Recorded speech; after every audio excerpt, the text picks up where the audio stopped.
model where real estate and hospitality intersect, targeting business and leisure travelers with a focus on stays of a week or longer. AKA continues its upward trajectory through a curated process of growth. They have locations in New York City, Philadelphia, Washington, D.C., Los Angeles, and London. These hotel residences are a collection of architecturally inspired studio, one bedroom, two bedroom, and penthouse residence featuring condo finishing and hotel services. AKA is perfect for business and leisure travelers, entertainment executives, medical professionals, and those supporting loved ones in treatment, and discerning travelers who prefer a luxury level residential respite. Tonight, I'm honored to have two of our guests, members of the senior leadership team from AKA. MJ Paschal. MJ serves as a senior vice president, AKA Hotel Residence for new acquisitions of AKA, serviced residents, and currently as acting manager director of AKA Rittenhouse. MJ's been with Corman and AKA for 34 years as an integral part of the innovation brands development since its inception in 2004, and the parent company, as I said, Corman Communities. MJ started her role with Corman Communities after graduating from Thomas Jefferson University with a BS degree in business and marketing management. MJ has worked in every aspect of the business at the property as well as executive levels. Evan O'Donnell. Evan is the managing director of AKA University City. Evan's been with AKA for nearly 13 years, joining AKA Rittenhouse Square in the role of managing director of March of 2008, roughly 6 months after its opening. In his 8 years at AKA Rittenhouse Square, Evan has been actively involved in the expansion of food and beverage operations, suite renovations, and large-scale capital projects. In January of 2016, Evan was rewarded in the opportunity as opening managing director of AKA University City. Having been involved in the planning, design, and programming of AKA University City, as well as the opening stabilization of the mixed-use property. And if you haven't been there, guys, it is absolutely gorgeous. Evan has worked in the industry for over 25 years. Prior to going to AKA, he held several different management positions at the Four Seasons Philadelphia Hotel. So please welcome and give your attention to MJ and Evan. Thank you, Betsy, for the introduction. Do we have MJ with us still? I know MJ was having some Wi-Fi issues. Can you hear me? Yes, we can. Yes. Quiet Demure, MJ's here. Go ahead and take it away, MJ. So I want to tell you a little bit about the brand and the evolution of AKA. And basically, many of you, those of you who are from Philadelphia, know of the Corman family. We are fourth generation, family owned and operated. I can tell you that our start was the Corman Company. We then grew into what you may all know from a lot of straight read commercials with Howard Stern in the mid, let me think about this, 80s to Corman Suites. And Corman Suites morphed into Corman Communities. Our parent company now is Corman Communities. Under the umbrella of Corman Communities, we have AKA, which is what we call the vanity brand, and AV, which is kind of our grassroots. You'll find AKA locations in urban markets, much like Philadelphia, New York, DC, LA, and London. And many of the AV offerings are in those suburban locations. The typical footprint is a condominium building, about 100 residences. Evan's footprint is something we're testing, and Evan's the greatest person to be testing it and doing quite well, where we have over 260 some odd residences. But the brand itself started, two things started. AKA started in 2004. It was born in 2004 officially, as was my son. So our first AKA location was in New York City. I can't tell you how many Philadelphia clients said to us, God, if you only had something like this in New York, because we were very entrenched in Philadelphia. We had another property in Rittenhouse Square that actually Evan ran for us. I can tell you that when we opened in New York City, it was easy because the brand was known already in Philadelphia, and the concept, the market was ripe and ready for AKA. So if you would say what we do, we buy condo buildings in urban spaces. We like to call them vertical villages. And we infuse just enough hotel services for it to be as easy as booking a hotel room. But our focus is on stays of a week or more. Why? Because it's a full-size condo. We were doing, I guess what I would say, Airbnb gave our concept a louder voice, but we've been doing this for many years, since the beginnings, I'd say in the 60s. But in terms of this furnished apartment concept, we took it to the next level with AKA. And we are what I would consider viewed as the luxury option. So who is staying with us? Someone who will be in a Ritz residence or a suite at the Four Seasons. And that is kind of, who we are, Chase, and who we charm, I guess I would say. Every footprint of every property has kind of a common area where there's a lounge. And the biggest, I guess, difference between us and an all-suite hotel is that it's full-size condo with a full kitchen. I think, especially during COVID, that's been a very popular concept. Things you'll find at every AKA is this lounge, a fitness center, a business center, as well as most, except one or two, have a cinema, because we tend to serve the entertainment category. Also, the cinemas are used really nicely for some of the promotions we'll talk about later in how we've engaged during COVID with clients in a different manner. So those of you who aren't familiar with us, I would say that we are about to grow, because in addition to AKA Service Residences, we are starting another division called AKA Urban Hospitality. And those will be boutique, much like us. And every AKA, I would call Larry Corman, who is fourth generation, the visionary architecturally. Larry makes it look like an AKA. Folks like myself and Evan make it run like an AKA. So the properties themselves are always very sexy, but they speak to the neighborhood that they're in. Much like Philadelphia, Evans campus is very brand new build, state of the art, whereas our Rittenhouse location, while it's state of the art, it's an historical building. So we appoint, when you're in an AKA, you definitely know you're in an AKA by the palette, and you'll see a lot of shades of gray in AKA. But most of all, what you will see is that we do speak to the neighborhood we're in. While we're only 10, 11 blocks away from each other, Evan and I have the same but different clienteles. So with that, I'm going to turn it over to Evan. And if that was a speed version of what AKA is all about.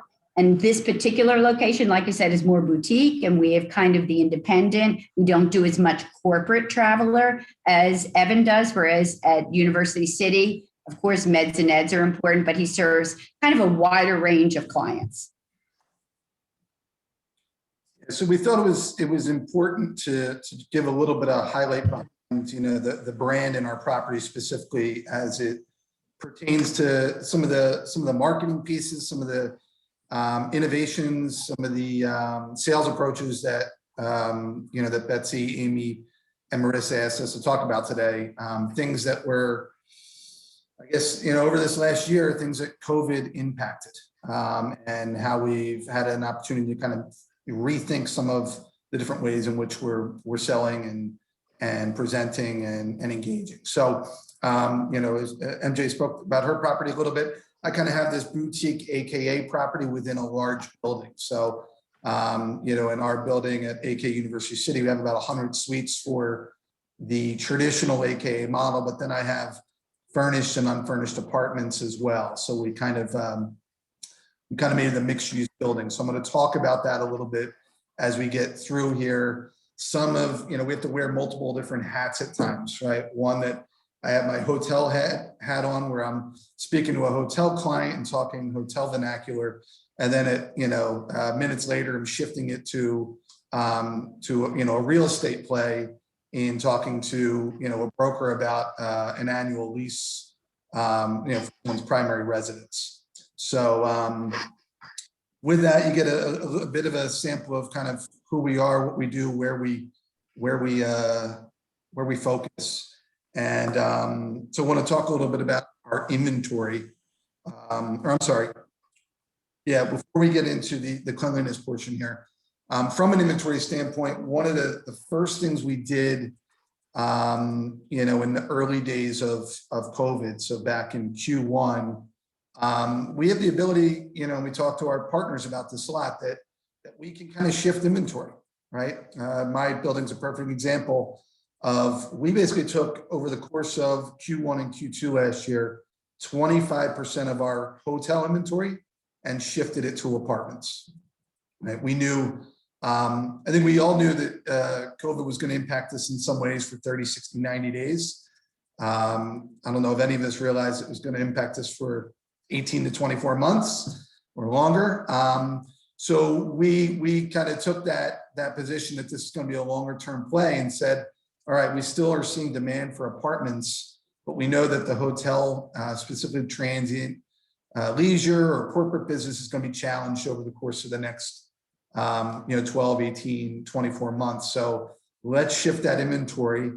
And it's a RevPAR analysis, right? Where we're just kind of comparing, hey, what is the revenue we can produce out of this suite over the course of a year, and what is the demand likely to be?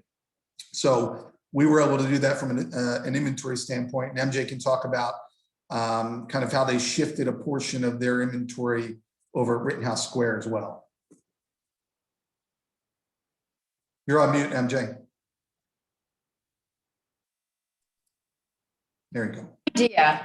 One of the things we did is we're finding that people, we are offering a program where rather than having all of our soft goods, people were getting maybe a little touchy, pun intended, with the no touch situation during COVID. So there are clients who desired, they would bring their own, what we call soft goods. So we opened up a program for a 6-month longer stay, 6-month and annual contracts.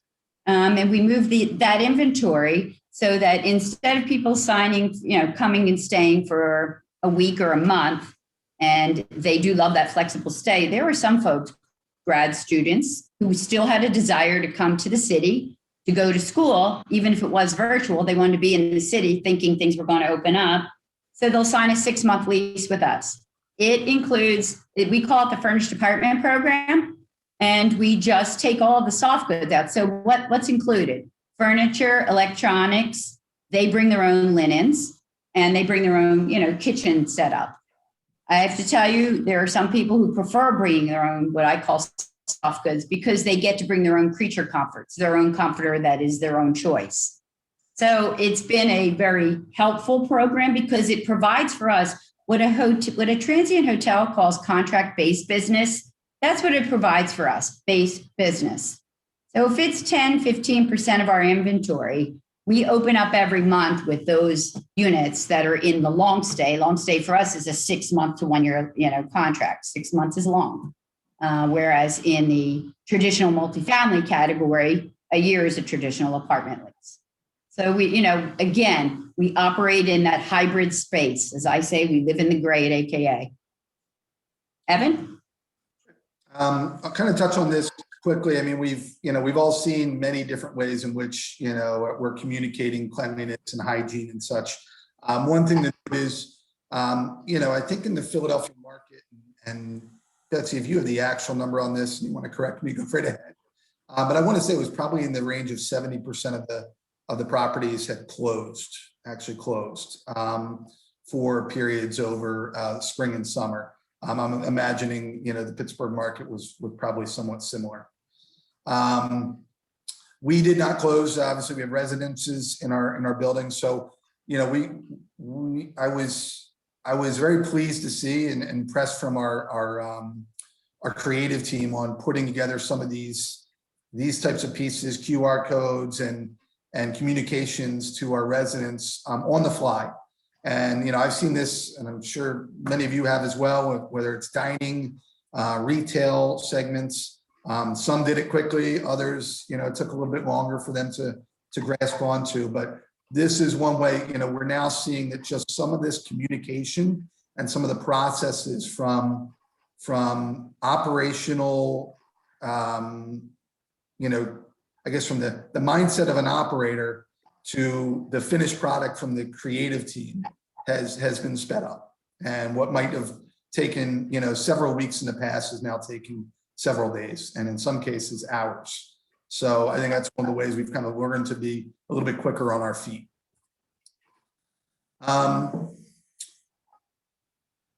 Let's MJ, if you want to jump in on the creative email marketing. We want to do a couple of sample pieces here on ways in which we are trying to capture business that we knew was available, since it was minimal on what was available in those April, May, June, July periods early on.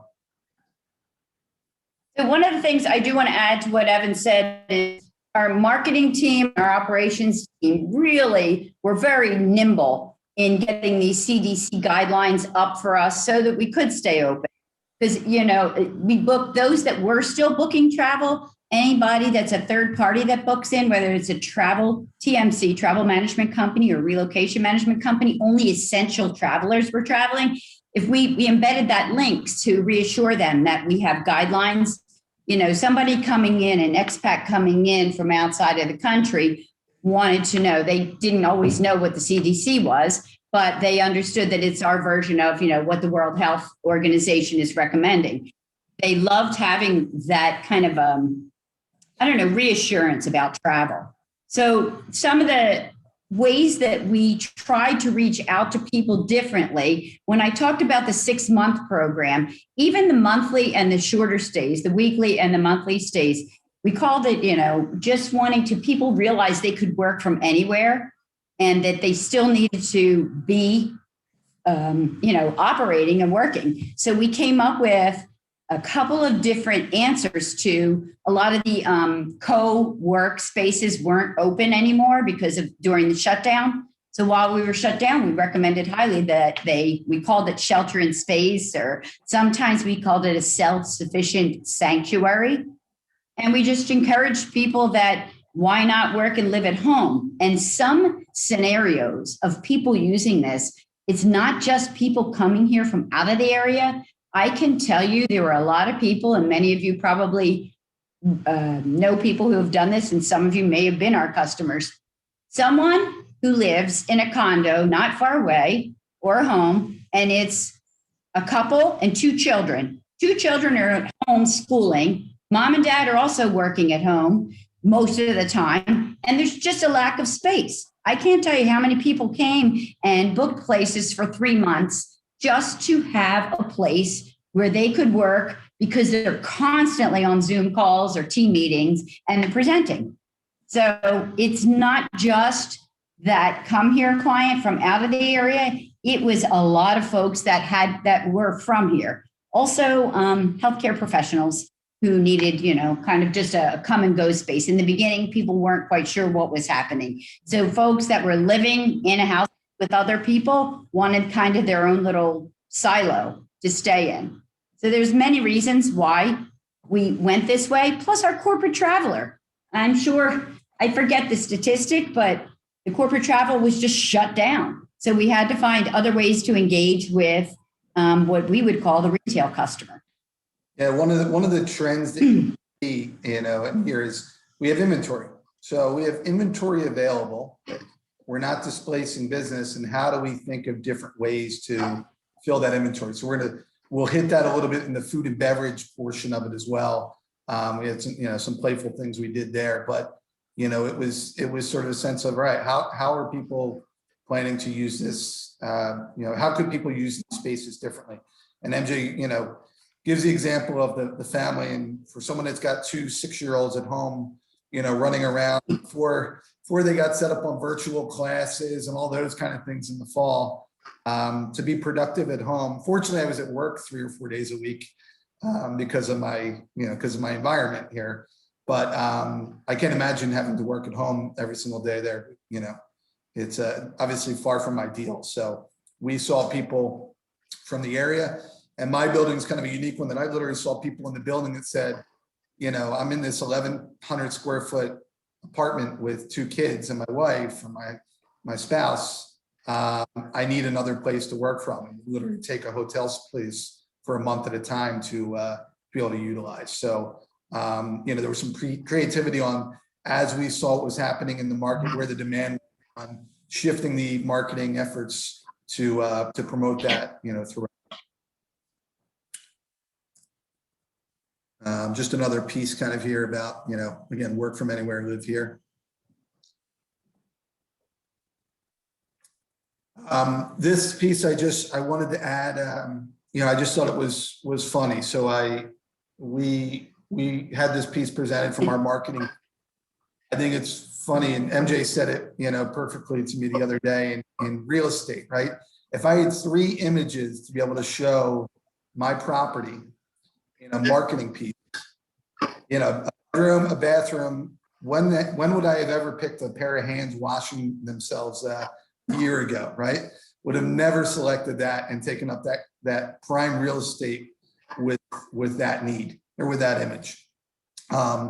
And of course, when this first came out to the marketing team, that was my reaction. And I remember kind of prepping the email response on, this doesn't make any sense. And then I held off on that email for a minute or two. And after I got, ran it through my head a little bit, wow, what an appropriate picture, specifically given the clientele from a patient or patient family members that might be, visiting for medical purposes. So, I don't know if this image will remain a year or 2 from now, but it just kind of showed how different we're viewing even the marketing pieces and some of the imagery that we're presenting. I thought it was an interesting piece, reading the Philadelphia Business Journal the other day, a CEO that was talking about, from a real estate standpoint, how the cleanliness used to be on page 27 of a lease agreement that they would have with the provider, and it's gone from page 27 to page 2. And I'm sure many of you are experiencing this. We're seeing it with RFP and group contracts and things of that nature, much more prevalent, because it's what's important and what's the focus point at the moment. So I'm going to share that piece with you. MJ, you want to take over the road trip? Yeah, I just want to say something. People are still getting ill, and Philadelphia, has the highest teaching hospital per capita in the United States. So people are still getting sick with non-COVID related situations. So that piece that we did was saying, hey, we're here for you. One of the things we're known for is being able to kind of make people feel this sense of community when they're supporting a loved one in treatment. And that happens all over here because we've got, whether it's Chop or Ken or Jeff, they have a lot of innovative treatments that they are willing to try. So we've got a lot of people, even non-COVID related, coming. So we wanted to let them know that not only are, we're experts in serving those kinds of situations, not just COVID. So COVID wasn't as difficult for us when it comes to supporting loved ones in treatment, and families coming to visit and support them. So now this was something that we came up with because we were struggling with, people were starting to get itchy to get out of the house, right? Everybody thought, when I was in London at an event at our London property. In fact, we were getting awarded best global operator in our category. And as we all know, this category, this service residence or apart hotel, condotel, whatever you wish to call it, this category is very recognized now. 6 years ago, 7 years ago, it was still an immature category. People were like, what is it? Is it corporate apartment? What is it? So I was in London. The president announced on March 12th or 11th that there was no more inbound travel to the US, excluding Great Britain, as of midnight, March 13th. Well, luckily, I moved my flight from March 14th to March 13th. And I came home with a beautiful award for our brand and for Mr. Corman, because he was also recognized as a visionary in our industry. But side note, I thought I was going to be working from home for 2 weeks during, some little incubation period, and that I'd be back in the office in no time. Fast forward 60 days later, and I'm still working from home. So I think that we came up with this East Coast summer road trip because people were starting to get, in the recent past, really, really eager to get out. So our marketing team, after talking with all of us, was like, let's do an East Coast road trip. We've got properties in Manhattan, New York, Philadelphia, and DC. So what they created is this whole curated trip where you can stay a couple nights in each property, and for that weekly stay. You can stay 3 nights, 5 nights, but the whole trip itself, I think, had to be 7 nights combined. It's a cool concept. Each property, like I said, you know that you're at an AKA, but each property has the feel for that particular neighborhood. So has it booked? Yes. What it's gotten for us is people who are just, from not necessarily fly-in, but driving in, from, I don't know, north of New York City and coming down. So it's been fun. And then when they get here, we curate, what to do. There were still some, outside wasn't closed. So there was still some neat stuff to do in Philly. The Segway tours, the 2-hour Segway tours were popular. The one with the mural arts was really popular, and the walking tours and, some of the other stuff. So we partnered with our locals to, our local merchants to make those come alive. So it's cool. It was fun. We did playlists for them while they were in the car that were hosted by us. So neat, fun stuff. And a little more interesting than just selling one city, right? Here comes some fun stuff. So the next. This is the way that. I'm sorry. Yeah. So the next one is just some influencer collaborations, right? So we've really kind of had a bigger impact on this in our LA market, not surprisingly, through the Beverly Hills property and the West Hollywood property on having influencers impact some of our ability to drive traffic, interest, and awareness to these staycations, right? So while we still are doing digital SEO and pay-per-click spends to kind of get our different packages and different promotions out there, because we're realizing it's such a local client that we have the opportunity to capture right now, right? People within that kind of 1 hour drive time that just want to get away and change their scene. We know that the influencers, that have large followings on Instagram and Facebook and those social sources, can have an impact. So we've partnered up with them in a number of different ways, and had a really neat example from our what was it, I think it was the West Hollywood property on doing some promotions out there. So we've done a number of things out in West Hollywood that we're going to try and pull into, or actively pulling into Philadelphia and New York, just to get talking about the different ways in which folks are escaping to be able to use our spaces, but not using the traditional journalistic media sources. We use them as well, but it's another angle. I think that West Hollywood was very popular. West Hollywood, this one I think was West Hollywood and Beverly Hills. I think West Hollywood has done the best job right now at social selling because there's so many influencers. They're at the epicenter of like that design mecca. And those folks trust, while I'll go on TripAdvisor to get advice, if it's this city or an area of a city I'm not familiar with, to get recommendations and look at ratings, I would say that this influencer selling is huge, especially in that West Hollywood and LA market. Go ahead, Evan. MJ, you want to talk about the virtual? Oh, okay. Yeah. So we're starting a series here in Philadelphia of other, of virtual events.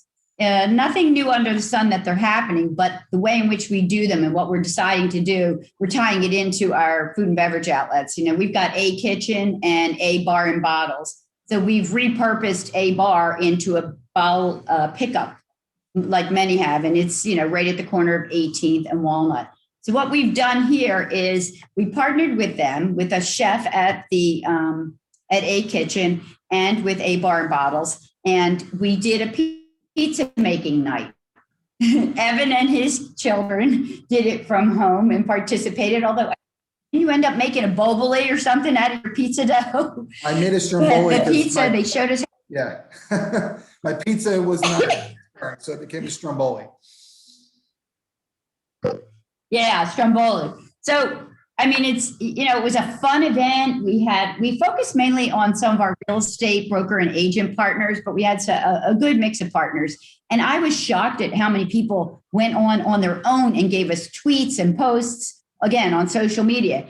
It was something fun to do with the family, because what ends up happening at night, that like one of my clients was saying, my wife is in one room watching one program, my kids are gaming in another room, and my teenage kids are watching something else. So a way to bring the family together. And I didn't even, to me, it was just a new way to engage with our clients. So sometimes things happen by mistake, not on purpose. So in addition to clients engaging with us, we were in their homes. We got to see the kids throwing dough at each other in some cases, and just a really fun night. In addition, we paired our wines and we promoted our wines and the bar and bottle, because it was a kind of a whole new idea. So many people said, MJ, when we go into the wine and spirit store all the time, I didn't realize that was repurposed. So yeah, it was a great thing. And then it's what you do afterwards that matters, how we engage afterwards and make sure we follow up. Yeah, which we do. I think one of the pizza making. We hand delivered the pizza making kits to each client, by the way. We had I think we did like 25 to 30 deliveries. That's for me, they only had me deliver 2. But I ended up talking to this one client or in his driveway. He was happening to just pull up as I was pulling up. Go ahead, Evan. It's just, like many things in life, when you watch a professional make a pizza, may make it a lot easier than it is at home. So I have even more respect for anyone who can make a pie. But I think one of the things I took away from this is, as we're going through this, we realize there are changes that we will make that are lasting, right? That aren't just for this period and then we're out of it and we move forward. And one here is, we've all had that client that, is supportive of us and engages and we have a great relationship with, but for whatever reason, right? Whether it's their home life, whether it's their scheduling, we don't get to engage with them at the property level or for events. We don't see them often. And we've seen that, it's easier for people when they're at home. I can get my family involved, or I don't have to, go to an event and worry about how I get home afterwards. I see that while we're excited to get back to having events on site and, shaking hands and cheersing a glass with someone, with a glass of wine, we may very well continue to do some of these because we know that some people are able to and will continue to access, virtually when they can't necessarily do so in person, even after this has passed. So we'll see if that continues, but it's something that became more evident to us in the process.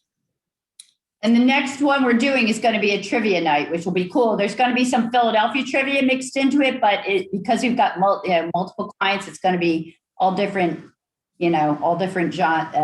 topics. And we've got a company that runs these now. So they're going to do it for us. I'm sure they'll infuse a little comedy in it. Go ahead, Evan. So this is one that probably got some of the most buzz, both locally and then, we had pieces in Wall Street Journal, Bloomberg, New York Times for sort of the dining component of this. So as I mentioned earlier, we have this inventory that we're not using. And even in our world within service residence, we typically had higher occupancy because we had the long stay category, but high occupancy meaning 40%, 50%. So we have plenty of inventory. And the vision for this sort of came out of a restaurant and hotel operator out of New York. But our partner here at AKA University City engaged us on it and said, listen, you have these suites upstairs with full kitchens and refrigerators and dining spaces. And, we don't have to really set these up any differently. And while we had Philadelphia closed for indoor dining, there was this discussion about doing dining upstairs in the suites. I want to be clear here that we weren't looking to circumvent the process and just say, oh, rather than serve in the dining room, we're going to take it upstairs and serve up there. We did handle this a bit differently, but there were a couple components that people were comfortable with and that made sense from a dining experience. One is you're isolated in your own suite, so you don't have other diners in a restaurant space. The other piece was we were very careful on how much engagement the server had with our diners, right? Where it wasn't 5, 6, 7 touches over the course of a dinner. It might have been 2, right? And it was done, communication was happening through a mobile app. And what we essentially did was take reservations in the restaurant, added a small room fee of $50 for you to have up to 4 people in a suite where you could dine with, views of the city from the 30th floor and kind of open spaces, lounge spaces to enjoy, a pleasant dining experience. It didn't come without concerns on how that hotel, environment would want to make sure we avoided abuse or misuse of the space, let's say. But what we found was that, people were very interested who might have been sensitive to going into a restaurant, were craving a dining experience and quote unquote, real food. And we're interested in just doing something different.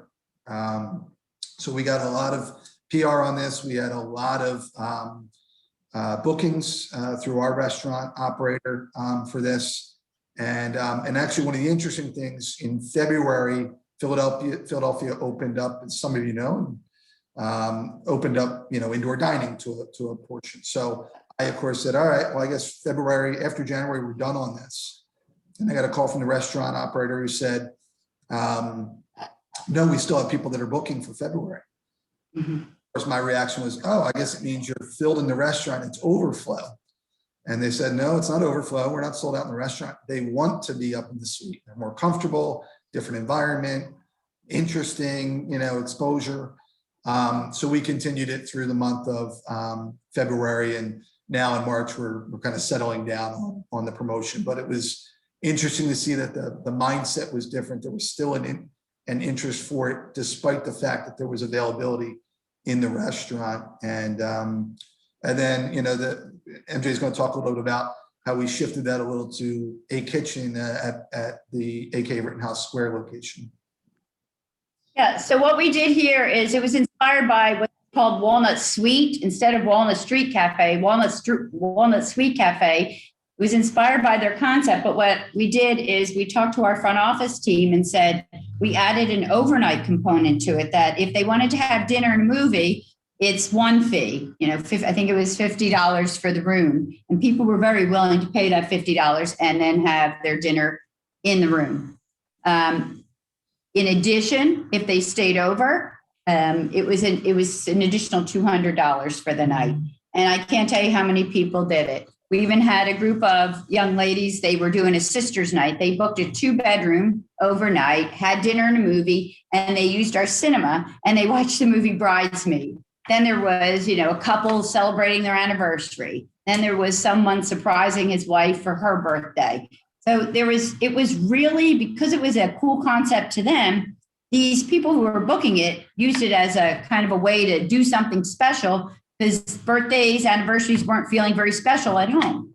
So it was, I feel like the promotion really caught on to the point where we have created dinner and a movie and then breakfast in bed as an add-on, because the restaurant is right here. So if you book your reservation for 3 nights, 5 nights, 7 nights, whatever, if you book an overnight stay with us, and our minimum length of stay right now is 3 nights, but if you book a stay, you can add on any of these things. In addition, you can add on groceries delivered. When the chef shops for the restaurant, he will also, for I think it's $100 worth of groceries, we give you a whole bag worth of perishables and non-perishables, mainly perishables. When you check in, there is a group of folks who stay with us for a week every month. They're here on a project. They love the grocery package. You know, those are the kinds of things that you can do when you're in residence. A Bar and Bottles, they have a drink kit. We're calling it a cocktail kit. You can add that on. I think it's $50, and it shows you how to make the cocktail called yours, how to make the cocktail called mine, and it's delivered to your room. So we're trying to create this experience. And just as Evan said, we're trying to find different ways to engage with people and create, new clients, because even after COVID, corporate travel will change. And I'm not saying that we're 100% invested in corporate travel, but it was a significant segment of our business, right? Whether it's an individual consultant traveling or a company who has an organized travel program. We feel that travel is going to be less frequent, but they'll stay a bit longer. So somebody who's a frequent traveler to the city that used to come and go, 2 weeks off, 1 week on, maybe they're going to come once a quarter now, but they'll stay 12 to 14 nights instead of 7 nights every month. And, even our travel is like that. So it's something that I think will, people love these special promotions to be part of it. So.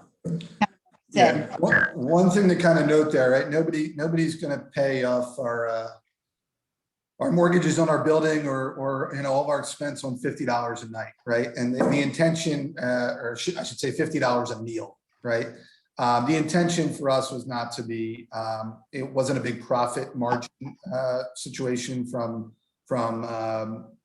collaborating with the restaurant operators, but for the restaurants, it made a difference, especially at a time when the restaurants were just, they were hit harder than most industries, right? And being very restricted and very shut down. So we wanted to support our, at AKA Rittenhouse Square, it's an operation that we actually own and operate with a partner. Here at University City, we, they're a partner in the building. We don't operate it, but we wanted to be supportive to them. So, just kind of big picture on number of the promotions we did. The one last piece that I'd like to show, and Amy can tune me up here. Sorry, getting ahead of myself. I want to show. So in the apartment world, it's a little bit more traditional to have kind of 360 options. When you're committing to a long-term apartment.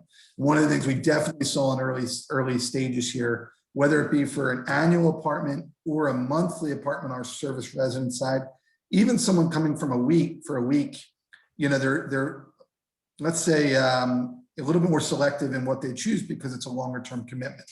So this is something we actually are not even live on this yet, but we did all our videos and photo shoots, and now have the ability that someone that's here for hotel stay purposes can actually walk through suites and get true 360 tours. So we see this being something that we will implement in all of our properties, not just those that do long-term apartments.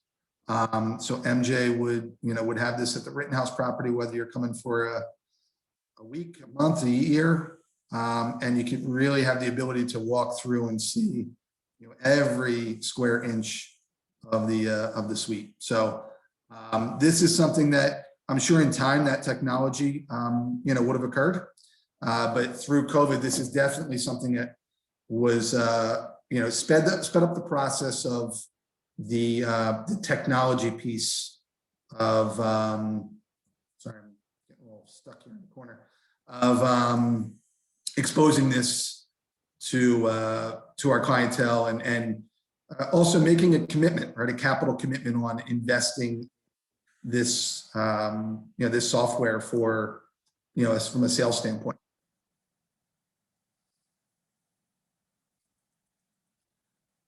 That's all from my end.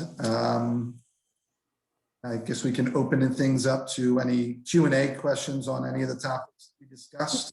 Evan and MJ, I got a couple of questions on the chat that I'd like to ask you. One was, and I think MJ, you partially answered this, business versus leisure travelers. Where are you now?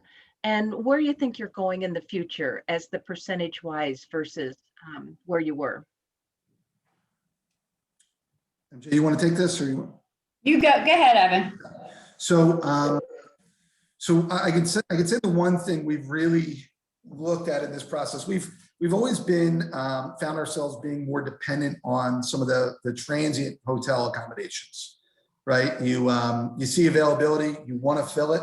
The room's available. I don't want to turn it away, so I'll take a 1, 2, 3 night stay. And one of the things we've talked about through this process is really getting back to our core of business, being service residents, right? Weekly, monthly, even annual stays. So we've definitely pulled back some there. And I think what we find is it's impacted both, right? It impacts some of our corporate travel, impacts some of our leisure travel. So I think we're going to see moving forward, at least I'll say in my property, is when it comes to corporate relocation, project work, and medical tourism, things of that nature, they're going to be more prevalent in our total occupancy and our overall volumes, less of the 1, 2, 3 night stays, getting away for an anniversary and such. So we will see that shift. It's more so we look at it from our end a little bit more length of stay than segmentation. But what you certainly length of stay is often driven by the end need and not necessarily a leisure, let's say a planned leisure, right? So one could say if you're coming for medical purposes for treatment for 60 days, that's a leisure, not really planned leisure though. I hope that answers. It does. Another question from one of my fellow educators. Have you been able to maintain your frontline and managerial staff levels during the pandemic? Yeah, so we've gone at the Rittenhouse, at the University City property here, we've gone from about 55 full-time team members prior to COVID to about 35 for much of the last several months. So we have certainly our base, our fixed labor needs that we have. I think the biggest impact has been, from a housekeeping standpoint, probably both because of the turns, right? If I have a monthly stay, I'm only servicing it, 2, maybe 3 times, maybe no times because of how people are choosing to, avoid access to suites, where that room might have turned 10, 12 times prior to COVID.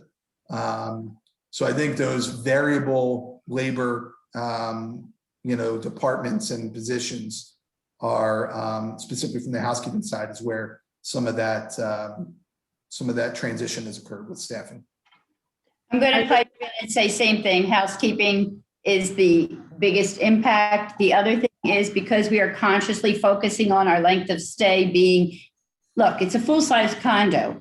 We don't want to clean that on a day for a 3-night stay, right? We don't want to chase down the 1 and 2 night stay business. Transient hotels are better at serving that.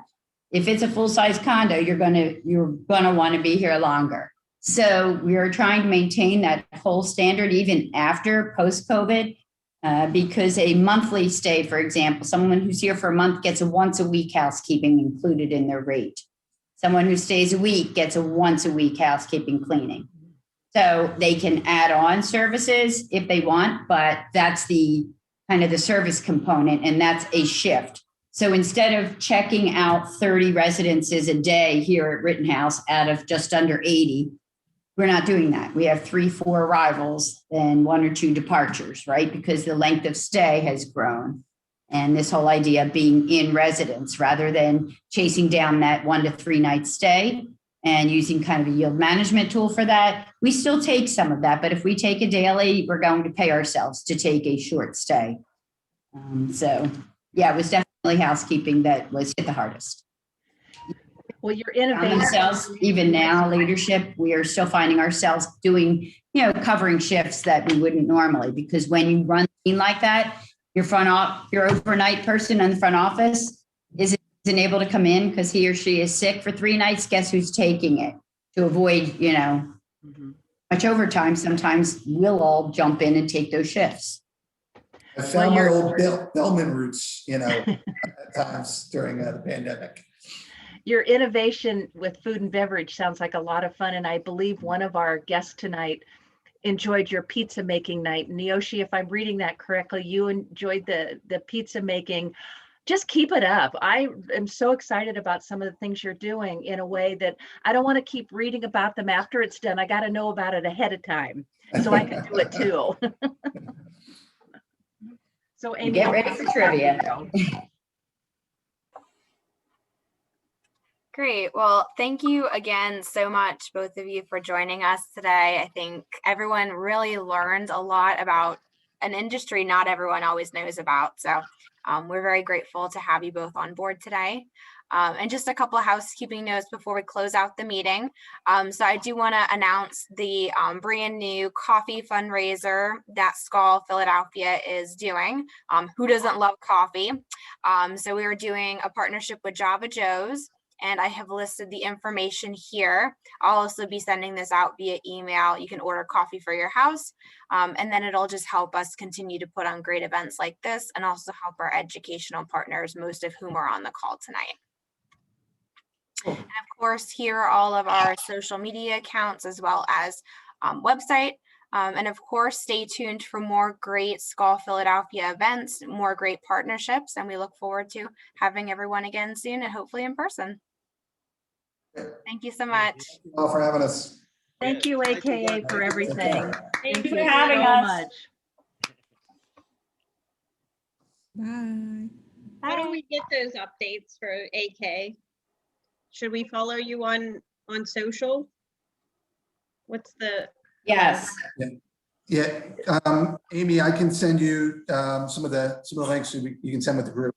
Perfect. Okay, cool. Okay, Perfect. thank Just in you. case there's another pizza night.